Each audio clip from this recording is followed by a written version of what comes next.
19 మంది ప్రాణాలు గాల్లో కలిసిపోయాయి. అంతా చూస్తుండగానే కాలిబూడిదయ్యారు. చివరికి గుర్తుపట్టలేని విధంగా శరీరాలు మాడిపోయాయి. మృతదేహాల గుర్తింపు, అప్పగింత ఇప్పటికీ పూర్తి కాలేదు.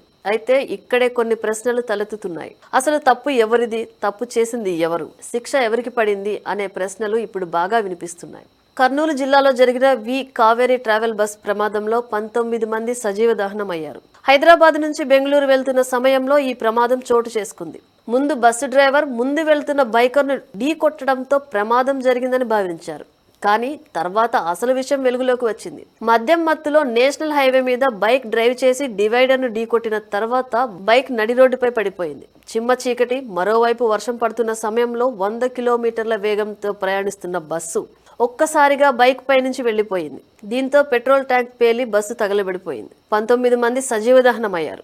ముందు బస్సు డ్రైవర్ నిర్లక్ష్యం అన్నారు. తర్వాత బస్సు ఓనర్ రూల్స్ అతిక్రమించారన్నారు. సీటర్ బస్సును స్లీపర్ గా ఆల్టరేషన్ చేశారన్నారు. ఎక్కడో డయ్యూలో రిజిస్ట్రేషన్ చేయించి తెలుగు రాష్ట్రాల్లో తిప్పుతున్నారన్నారు. ఆ బస్సు మీద 20కి పైగా చలానాలు ఉన్నాయన్నారు.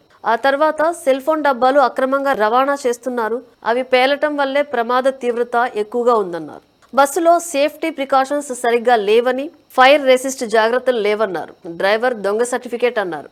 కానీ పెట్రోల్ బంక్ లో యువకుడి ర్యాష్ డ్రైవింగ్ బయటకు రావటంతో కథ అంతా మారిపోయింది. మద్యం మత్తులో యువకుడి బైక్ డ్రైవింగ్ వల్లే ప్రమాదం జరిగిందని, ఆ తర్వాతే బస్సు ప్రమాదం జరిగిందని క్లారిటీ ఇచ్చారు. అయితే ఈ ప్రమాదం జరిగిన తర్వాత కేసు నమోదు చేసిన పోలీసులు బస్సు డ్రైవర్ను A1 గా, బస్సు యజమానిని A2 గా రిజిస్టర్ చేశారు.